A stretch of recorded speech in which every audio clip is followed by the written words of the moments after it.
एक बार फिर से शशि शेखर जी, महिलाएं भारी तादाद में वोटिंग के लिए निकल रही हैं।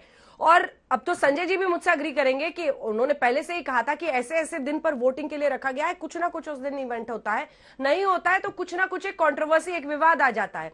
अब ममता बनर्जी का वो ऑडियो जिसमें बीजेपी आरोप लगा रही है कि वो कूच बिहार के नाम पर लोगों को भड़काने की कोशिश कर रही थी अपनी पार्टी के नेताओं को, ये सब कुछ, और जिस तरह से अब 5वें फेज में हम पहुंचे हैं, आप कैसे देखते हैं? अंजना, सवाल मुझसे है? जी बिल्कुल शशि जी। मुझे तीन बातें बहुत साफ दिख रही है। पहली बात ये कि अब मैं ये नहीं कहूंगा कि सारी मर्यादाएं टूट गई, मैं ये कहूंगा कि नई सीमा रेखाएं बनाई जा रही। जब सोशल मीडिया आया था तो नेताओं को और जो लोग जनता के बीच में जिनके चेहरे लोकप्रिय होते हैं, जिसमें आप लोग भी शामिल हैं, उन लोगों ने एक नया आचार व्यवहार सीखा कि कब क्या बोलना है, कितना बोलना है, किससे कैसे बोलना है। अब ये दूसरी तरह का एक जो दो, पहले प्रशांत किशोर, अब ममता बनर्जी का, और ममता बनर्जी का एक तथाकथित टेप पहले भी चुनाव से जस्ट पहले, नंदीग्राम चुनाव से जस्ट पहले। तो एक नया आचार व्यवहार अब तय हो रहा है कि लोग किस तरह से बात करें, क्या करें और कैसे किन किन चीजों से सावधानी रखें। मैं ये नहीं कहूंगा कि मर्यादाएं टूट रही है, मर्यादाएं तो चुनाव में हमेशा पहले से ज्यादा टूटती है, इसलिए उसका रोना व्यर्थ है। दूसरी बात, जनता इन सब से परे वोट कर रही है, पर वोटिंग परसेंटेज जो बंगाल का है वो पिछले रिकॉर्ड से बहुत ज्यादा नहीं बढ़ रहा है। तो इसका ये मतलब बहुत साफ है कि जनता पर इसका कोई बहुत उतना असर नहीं है जितना कि हम धूम धड़ाका देख रहे हैं मीडिया पर या दुनिया भर की जगहों पर। और तीसरी बात, मुझे ये लगता है जब भी ज्यादा शोर होता है, आप पिछले कई चुनाव उठाकर देख लीजिए, तो जनता के मन से जो रिजल्ट आता है वो लोगों के बहुत अप्रत्याशित टाइप का होता है। तो ये तीन बातें तो मुझे बहुत साफ साफ बंगाल के चुनाव में दिख रही है। संजय जी इसकी ताकीद करेंगे मेरे ख्याल में।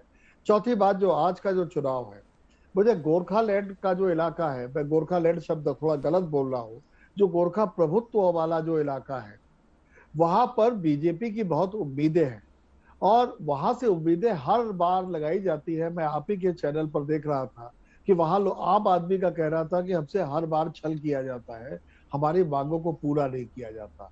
तो इस बार वहां का जो चुनाव है, खासकर शिलीगुड़ी से जो ऊपर का इलाका है नॉर्थ बंगाल का, वहां का चुनाव देखना बहुत दिलचस्प होगा। जी जनाब। बिल्कुल बिल्कुल। चलिए, आपको अब लिए चलते हैं, हमारे साथ जयंतो घोषाल जी भी है और संजय जी भी हैं। लेकिन जयंतो दा के पास जाने से पहले संजय जी, आपकी नजर से समझना चाहूंगी। देखिए, एक बार फिर से महिलाओं का जोर शोर से, जहां जहां हमारे रिपोर्टर्स हैं, महिलाओं के कतार या तो बराबर है या लंबी है। दूसरे राज्यों से काफी अलग ये तस्वीर दिखाई देती है। कितनी निर्णायक महिला वोटर हो सकती है, मुझे लगता है उसमें हर किसी की दिलचस्पी होगी। दूसरी तरफ जो कथित रूप से ऑडियो टेप सामने आया है ममता बनर्जी का, कि जिसमें वो सितालकुची के अपने उम्मीदवार से कह रही हैं कि कूच बिहार में जिन लोगों की मौत हुई है उनके बॉडी के साथ रैली निकालिए, और भड़काने का जो पूरा आरोप बीजेपी लगा रही है, क्या ज्यादा गंभीर है? अगर उनका फोन टैप हो रहा है तो वो ज्यादा गंभीर है, या जो कथित आरोप है कि वो भड़का रही हैं? बीजेपी तो कह रही है कि दंगों तक के लिए भड़का रही हैं, और इस तरह की बात सोशल मीडिया पर आज वोटिंग के दिन फैलाने की कोशिश है। दोनों पर आपका देखिए, हाँ, देखिए अंजना जी, अगर हम कहते हैं बुखार है, बुखार नापने का तो पैमाना है। एक हमारे पास यंत्र है, थर्मामीटर। आजकल तो तमाम तरह के थर्मामीटर आ गए हैं, हम उससे लगा के बुखार नाप सकते हैं। लेकिन आपने जो दो बातों का जिक्र किया, एक तरफ उनका फोन टैप किया जा रहा है और दूसरी तरफ ये जो वीडियो सामने आया है, अब कौन ज्यादा गंभीर है, इसको मापने का कोई थर्मामीटर नहीं है। दोनों ही गंभीर है मेरी समझ से। तो अगर दोनों चीजें की सत्यता मतलब एक तरह से परखी जाए और उसमें सत्यता ये पता चले कि हाँ दोनों चीजें हो रही है, तो दोनों चीजें गंभीर है। दोनों चीजों में कोई चीज नहीं होनी चाहिए। लेकिन चुनाव है, चुनाव के मद्देनजर जो कहते हैं शाम दाम दंड भेद सब कुछ पार्टियां अप्लाई करती हैं। तो मुझे लगता है कि एक तरफ तृणमूल कांग्रेस भी कुछ इसी तरह के ट्रिक खेल रही है, तो दूसरी तरफ बीजेपी भी यही करना चाह रही है। दूसरा सवाल आपका महिला वोटरों का, चाहे हम बड़े आंकड़ों के नजरिए से देखें, जो मैं करता हूं, चाहे आप फील्ड रिपोर्ट्स में देखें, जब आप फील्ड विजिट करते हैं, वहां जब जाते हैं देखते हैं, और चाहे वोट के दिन देखें, हम लगातार जिस जिस दिन चुनाव हो रहे हैं उस दिन हम देख रहे हैं तस्वीरें जो ग्राउंड से आ रही हैं, महिलाओं की कतार लंबी है। ये सिर्फ इस चुनाव की बात नहीं है, अगर पिछले 2 चुनाव की भी हम बात करें, 2011 का विधानसभा चुनाव, 2016 का विधानसभा चुनाव, दोनों चुनाव में महिलाओं ने पुरुषों के मुकाबले ज्यादा वोट दिया।